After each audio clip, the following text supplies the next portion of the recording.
새해 여러분의 가정 위에 하나님의 은혜와 복이 넘치기를 바랍니다. 새해 1월 달에는 한 해를 출발하는 그 새해에 복되는 말씀을 나누려고 합니다. 오늘 말씀의 제목은 새해와 창조신앙입니다. 우리 기독교인들이 하나님을 믿을 때 그 믿는 무엇을 믿는지 믿는 내용을 정확히 알고 믿어야 되는데, 어떤 분들은 우리가 무엇을 믿는지 별로 알지 못하고 하나님을 믿는 경우가 있습니다. 우리 기독교인이 믿는 내용 중에서 가장 중요한 것은 십자가와 부활신앙이죠. 그리고 또 중요한 것이 있는데 그것이 바로 창조신앙입니다.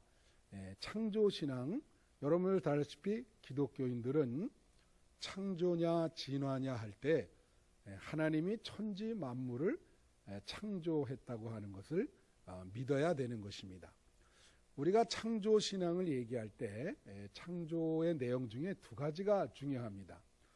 하나는 하나님께서는 이 천지 만물을 무에서 유로 창조를 하셨다는 것입니다. 아무것도 없는 데서 이렇게 있는 것을 만드는 것이 하나님의 창조인 것입니다. 구약에 이 하나님께만 쓰는 동사가 있는데 그게 바라라고 하는 동사인데 그게 창조하다라고 하는 동사입니다. 사람이 만드는 것은 있는 데서 있는 것으로 만드는 것이 사람이 만드는 것이고요. 하나님이 만드는 것은 없는 데서 있는 것을 만드는 것이 하나님의 창조인 것이죠. 또 하나 우리 창조에 있어서 창조신앙의 중요한 내용은 하나님이 천지 만물을 창조하시고 인간을 창조한 다음에 인간이 타락을 하게 됩니다. 자연 만물도 인간의 타락으로 말미암아 약간 이제 그 파괴가 되고 환경이 부패해 갑니다. 그럴 때 하나님은 그것을 그냥 내버려 두지 아니하시고 그 당신께서 창조한 것을 회복시키시고 그것을 우리가 다른 말로 재창조라 그럽니다. 그래서 하나님은 우리 인간을 다시 회복시키시고 재창조하신다. 그래서 창조는 현재도 진행 중이라는 거예요. 하나님께서는 우리를 이렇게 창조하시고 지금도 빚어가고 있습니다. 2020년에도 하나님이 여러분을 이렇게 빚어가실 줄로 믿습니다. 그래서 오늘 이 새해에 창조 신앙에 대해서 몇 가지 새해를 출발하는데 영적인 교훈이 되는 것들이 몇 가지 있습니다. 그 첫째는 이 새해 시간이라고 하는 것, 이 시간이라고 하는 것이 하나님이 창조한 것이다 라고 하는 것입니다. 오늘 본문 말씀 창세기 1장 1절에 오면 태초에 하나님이 천지를 창조하시니라, 그런 말씀이 있어요. 여러분, 하나님이 천지를 창조할 때 시간도 창조했습니다. 그래서 모든 피조물은 시간성을 가지고 있습니다. 그 유명한 고대의 교부 아우구스티누스의 고백록에 보면은 그 11장 이후부터 시간론에 대해서 나오는데요. 그는 말하기를 시간은 하나님이 만드신 것이고 피조물을 만들 때 하나님이 시간도 창조했다. 그렇게 나와 있습니다. 2020년의 시간도 여러분이 만들어가는 시간이 아니고 하나님이 빚어가는 시간, 창조한 시간이고 하나님은 그 시간을 여러분에게 선물로 주신 것입니다. 그래서 2020년이 하나님이 여러분에게 선물로 주신 시간이라고 한다면 여러분은 그 시간을 하나님의 뜻에 맞게 부합되도록 살아가야 될 줄로 믿습니다. 그런데 우리는 늘 이 하나님이 주신 귀한 시간을 자기 마음대로 쓸데없이 낭비하면서 타락한 시간을 살아갈 때가 있습니다. 에베소서 5장 16절에 보면 이런 말이 있습니다. 세월을 아끼라 때가 악하니라, 그런 말씀을 합니다. 여기서 세월을 아끼라, 이 아끼다라고 하는 이 말은 엑사크라조라는 말인데 이 단어는 뜻은 본래대로 회복하다라고 하는 그런 뜻을 갖고 있어요. 모든 시간을 본래대로 회복하다. 그러니까 우리가 하나님이 주신 시간이 귀한 시간인데 우리가 그거를 쓸데없이 낭비하고 그 타락한 시간을 보낼 때 세월을 아끼라는 말은 그 시간을 본래대로 하나님의 뜻에 맞게 회복하라는 그런 뜻을 갖고 있습니다. 근데 흥미로운 것은 이 엑사크라조라고 하는 아끼다라고 하는 동사는 말이죠. 용서하다라고 하는 뜻도 갖고 있어요. 용서하다 할 때 이 동사를 씁니다. 왜 이 동사를 쓸까? 사람이 말이죠. 어떤 사람과 관계가 나빠지거나 피해를 입거나 할 때는 항상 어떤 사건이 일어납니다. 어떤 사건이 일어나면서 그 사건 속에서 갈등을 겪게 되고 관계가 나쁘게 되죠. 그런데 자기에게 피해를 준 어떤 사건을 통해서 피해를 준 사람을 용서하다 할 때 왜 본래대로 회복하다는 이 엑사크로저를 쓰느냐? 그 말은 참된 용서라고 하는 것은 그 사건이 일어나기 이전의 상태로 가라는 것이죠. 그래서 그 사건을 완전히 잊어먹고 그 사건이 일어나기 이전의 관계로 돌아가는 것을 우리는 용서하다. 그렇게 이야기를 하는 것이에요.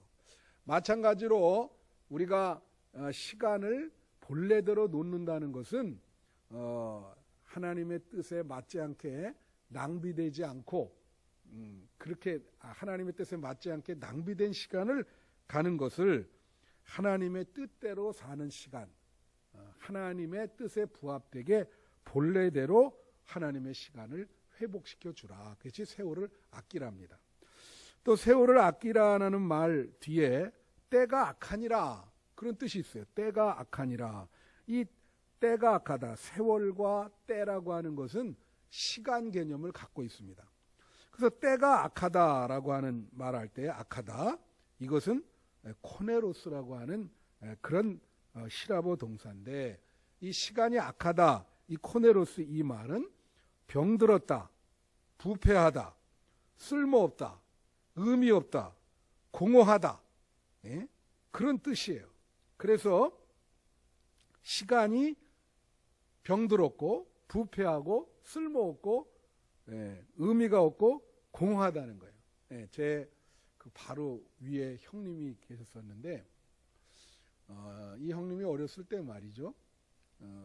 아침에 한 7시쯤 일어나서 전날에 잠을 못 주무셨는지 아침밥을 먹고 곧 잠이 들었어요.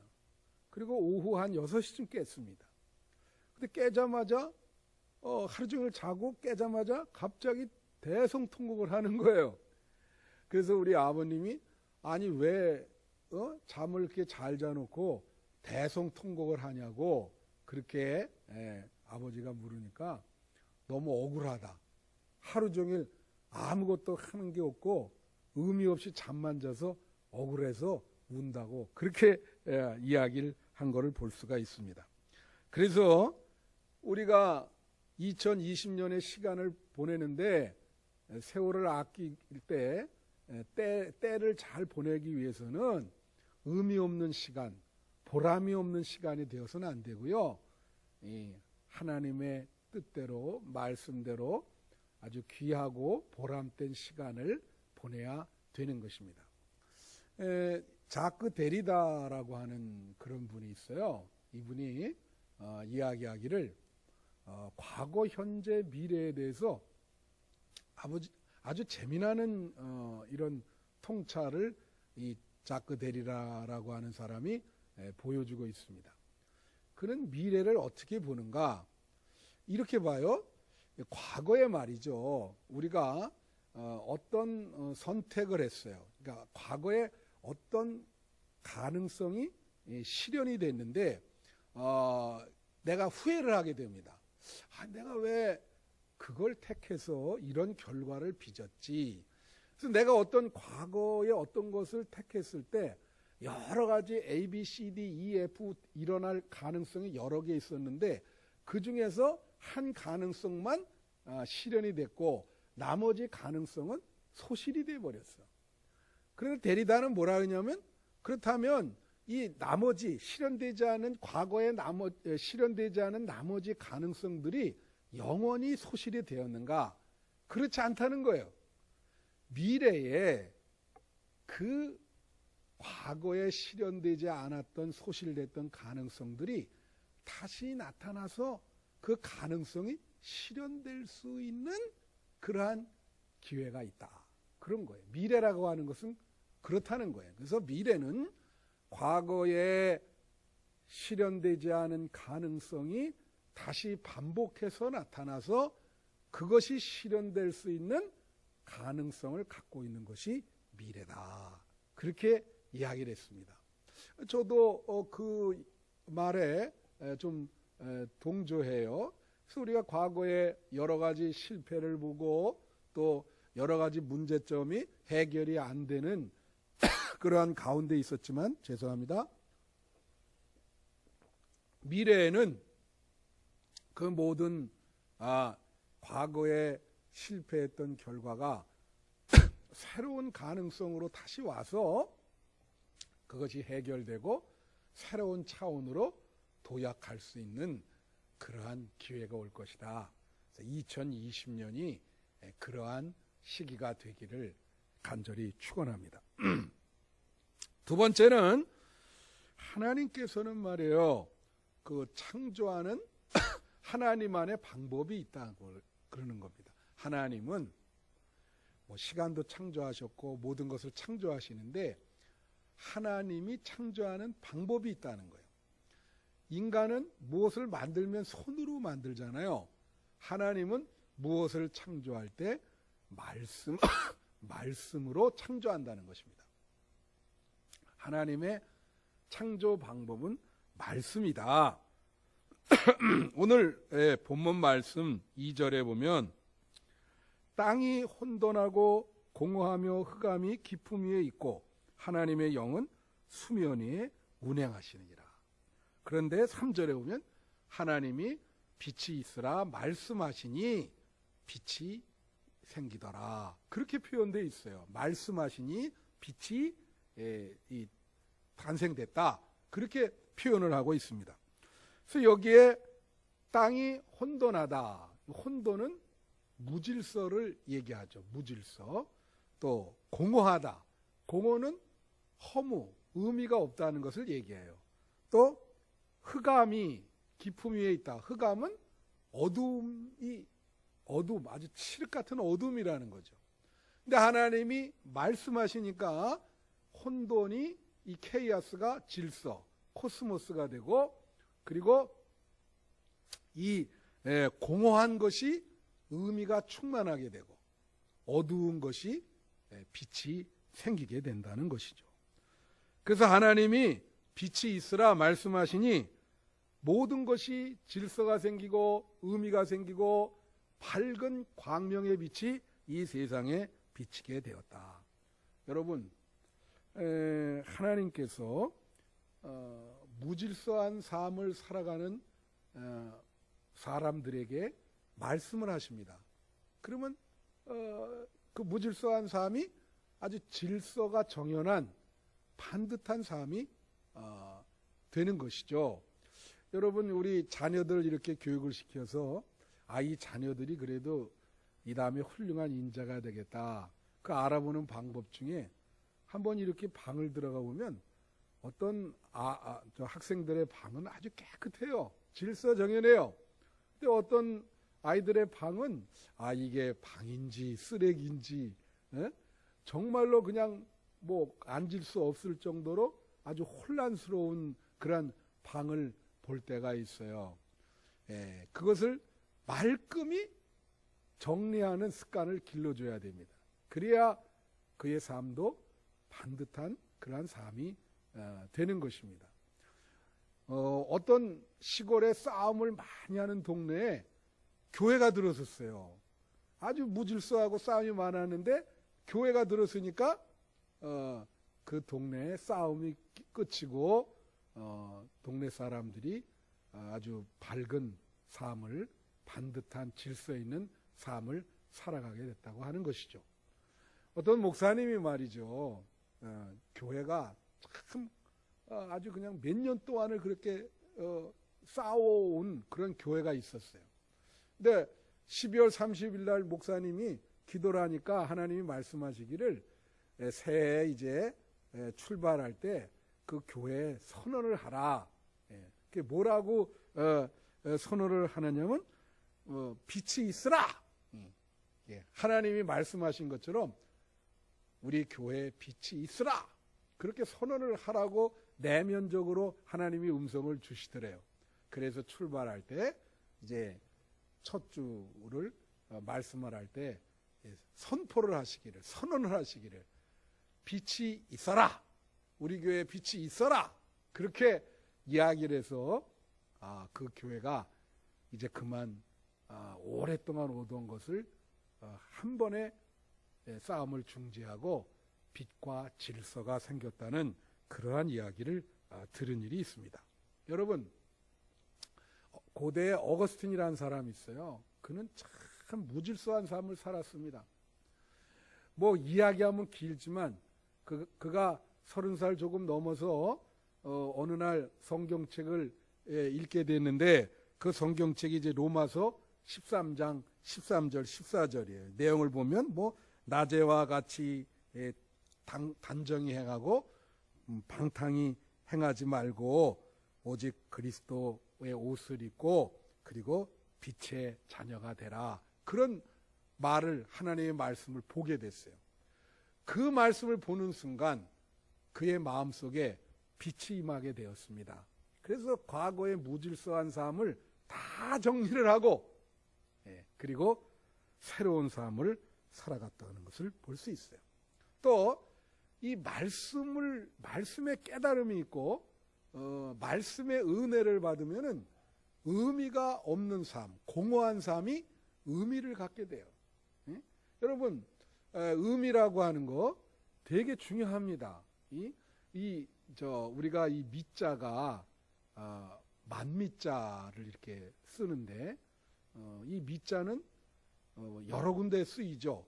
재미, 흥미, 묘미, 다 그게 만미자예요. 여러분, 맛이 없다 말이죠. 맛이 있는 게 의미가 있는 건데 맛이 전혀 느껴지질 않아요. 공허한 거예요. 그래서 우리의 삶에 의미가 있어야 돼요. 의미가 있으려면 하나님이 말씀하시고 우리는 그 말씀의 깨달음을 갖고 시간을 보낼 때 우리 인생에 의미가 있게 되는 것입니다. 그래서 새해에도 여러분 삶에 큰 의미가 있기를 바라고요.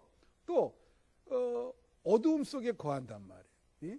옛날에 그 어둠의 자식들이라고 하는 그러한 영화도 있었죠. 특별히 어두움을 좋아하는 분들이 있어요. 절망과 슬픔 속에서 그런 어두움을 보낼 때 하나님이 말씀하시면 그 칠흑 같은 어두움의 상황 속에서 빛이 비친단 말이에요. 그 빛이 비치면 희망이 생기고 소망이 생기는 거죠. 2020년에 밝은 빛으로 하나님께서 여러분을 인도하실 줄로 믿습니다. 여러분이 더 이상 어두운 건데 거하지 아니하시고 밝은 광명 가운데 거하시기를 축원합니다. 그 다음 마지막 세 번째는 새해는 하나님 보시기에 좋은 삶을 살라는 것입니다. 오늘 창세기 1장 4절에 보면은 빛이 하나님 보시기에 좋았더라. 하나님이 빛과 어둠을 나누사. 그런 말씀이 있어요. 하나님이 빛을 창조하시고 보니까 하나님 보시기에 좋았더라. 이 말씀은 하나님이 첫째 날, 둘째 날, 셋째 날 창조하시면서 모두 창조한 것을 보시고 보기에 좋았더라. 보기에 좋았더라. 그렇게 계속 6일째 날까지 하나님이 창조하신 내용물에 대해서 보기에 좋았다. 그렇게 말씀하고 있습니다. 여러분, 이 세상에 존재하는 피조물은 그 자체로 좋은 것이 될 수 없습니다. 피조물이 좋다는 평가는 피조물의 기준에 따라 평가하는 것이 아니고요. 하나님께서 빛을 비추시고 하나님께서 피조물이 좋다. 그래야 그것이 좋은 것이에요. 물론 사람이 좋다 하는 것도 우리가 잘 받아들여야죠. 그래서 사람들이 인정을 갈구하고 칭찬을 아주 바랍니다. 그렇지만 사람이 못 보는 게 있어요. 진짜 사람을 이렇게 그 삶의 내용을 못 볼 때가 많아요. 여러분, 사람은요 3가지 영역이 있습니다. 공적인 영역, 사적인 영역, 그 다음에 비밀스러운 영역이 있어요. 근데 사람들은 다른 사람의 그 비밀스러운 영역을 보지를 못합니다.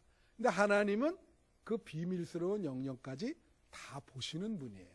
그래서 하나님이 사람을 보고 좋다. 그래야 좋은 것이에요.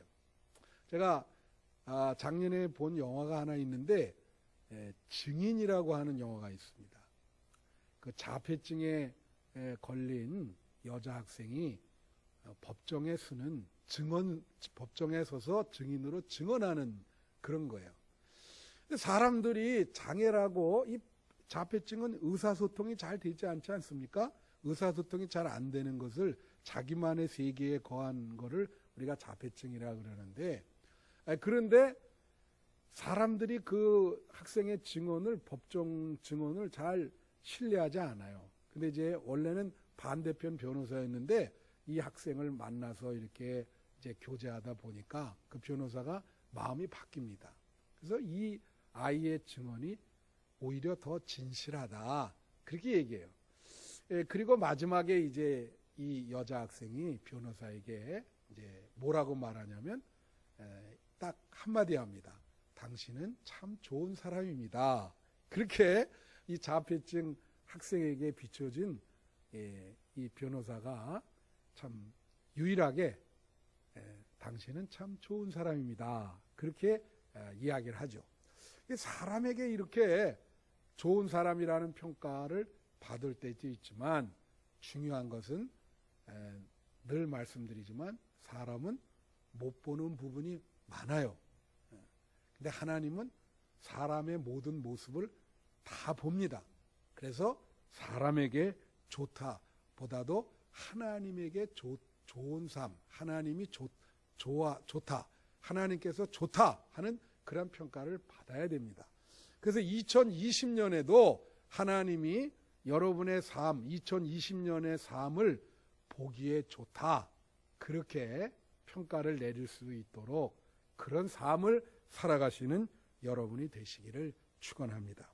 근데 하나님이 그러면 우리의 어떤 모습을 보고 좋다 그러실까요? 여러분, 우리가 완벽해요. 아주 그냥 그릇 같으면 아주 옥에 티도 없이 깨끗하고 그냥 완벽한 그러한 모습을 하나님이 좋다 그럴까요? 물론 그런 면도 있지만 그렇지 않습니다. 하나님은 우리가 부족해도 하나님이 주시는 빛으로 하나님이 주시는 은혜를 붙들고 살아갈 때 오히려 그것을 더 좋다 그래요. 오늘 성가대 임명예배를 하는 날이지만 성가대원들한테 성가대 좀 하시라고, 우리 성가대원들이 물론 노래 잘하는 사람도 있습니다. 그러나 대부분 다 믿음으로 하는 거예요. 어떤 분들 보고 성가대 좀 하라 그러면 저는 노래 실력이 없어서 못한다고 그렇게 얘기를 합니다. 그럴 때 이제 지휘자나 이런 분들이 권면하면서 하는 말이, 성가대를 노래 실력으로 합니까? 믿음과 은혜로 하는 것입니다. 믿음과 은혜로 우리 성가대를 하시기 바랍니다. 그렇게 얘기하죠. 교회 일도 마찬가지입니다. 부족하지만 하나님 붙들고 믿음과 은혜로 하는 거예요. 그래서 우리 속에 말씀과 은혜, 하나님이 내려주는 빛이 있을 때, 그러면 그것이 하나님 보시기에 좋은 삶이 되는 것입니다. 자기 스스로 아주 완벽한 것보다도 좀 서툴지만 하나님의 도우심으로 사는 모습이 하나님 보시기에 아름다운 것입니다. 여러분, 노자의 그 도덕경에 보면은 대교약졸이라는 말이 있어요. 이 대교약졸이라는 말은 무슨 말이냐면, 큰 솜씨가 현실 속에서 보여질 때는 마치 서툰 것처럼 보인다. 좀 이렇게 바보처럼 보인다. 이런 거예요. 아주 그 능력이 정말 출중한데 현실에 나타날 때는 마치 그 서툰 것처럼 좀 바보처럼 그렇게 보인다는 거죠. 여러분, 그 전임 대통령 중에 노태우 대통령이라는 분이 계세요. 그 이름 얘기해서 이름이 태우인데, 이 태가 클 태자고 우자가 어리석을 우입니다. 그러니까 이것을 번역하면 큰 바보라는 뜻이에요. 그래도 대통령이 되셨잖아요. 큰 바보. 바로 이제 그런 면이 있어요. 불교의 스님 중에 고려시대 말에 보조국사 진울이라는 사람, 진울. 이 눌자도 이게 좀 어눌한 그런 뜻을 좀 갖고 있죠. 여러분, 그릇이 약간 결손이 있는 것 같은데 그 그릇을 사용할수록 애착이 가고 정이 가고 그 그릇이 빛이 나요. 그것이 바로 대교 약졸입니다. 사람이 좀 바보같이 보이는데 볼수록 거기에 정말 솜씨가, 그 내용이 아주 꽉 차 있어요. 그게 대교 약졸입니다. 저는 뭐 이 대교 약졸 같이 그렇게 갈 수는 없지만, 저 뭐 가끔 어떤 분들이 그래요. 아유, 목사님이 꼭 저기 시골 농부 아저씨 같이럼 그렇게 보이신다. 그리고 아주 구수하다고, 된장찌개처럼 구수하다. 하나님 말씀이 그렇게 얘기를 해요. 구수하다는 말이 뭔지 모르겠지만, 하여튼 그런 게 바로 좀 사람들에게 완벽한 것보다도 구멍이 많은데 하나님 붙든단 말이에요. 그러면 그런 모습이 더 아름다워 보인다. 여러분, 이런 말이 있어요. 바둑 두는 분들이 이런 얘기를 해요. 고수는 말이에요. 고수는 이 세상이 놀이터고 하수는 이 세상이 전쟁터다. 그런 말이 있습니다. 이 고수는 이 세상이 놀이터다. 하수는 이 세상이 전쟁터다. 이 고수는 참 내용이 꽉 차 있죠. 그런데 기독교인의 고수는 뭐냐? 좀 부족한데 하나님을 붙들고 사는 모습. 그게 고수입니다. 그래서 2020년도 여러분이 그냥 부족한 것이 많을 거예요. 시간을 꽉 차게 보내지 못할 때가 많을 거예요. 이 부족한데 하나님의 은혜, 하나님의 빛, 하나님을 붙들고 살 때에 하나님 보시기에 의미가 있고 충만한, 보시기에 좋은 삶을 살아갈 수 있을 것입니다. 그래서 신앙생활은 일반인이 봤을 때는 뭐 부족해 보이지만, 그러나 하나님이 봤을 때는 아주 보시기에 아름답고 그러한 그 의미가 충만한 그러한 삶이 되는 거죠. 제가 옛날에 부산에 있을 때 같은 아파트에 옆에 살던 분이 있는데 할머니 권사님이셨어요. 근데 이분이 시장에서 얼마나 유명하냐면 물건값 깎는데 참 유명했습니다. 그래서 장사하는 분들이 이분을 피하고 막 그랬거든요. 제가 보기에는 기독교인들은 그렇게 여유가 없는 그런 삶이 아니라 좀 사람들 보기에 좀 바보 같고 셈을 잘 못하지만 그러나 사랑이 많고 의미가 많고 또 은혜가 충만한 삶이 기독교인의 삶이 아닌가. 2020년에도 아주 보람된 시간을 사시는 여러분 되시기를 축원합니다. 기도하시겠습니다. 하나님 감사합니다.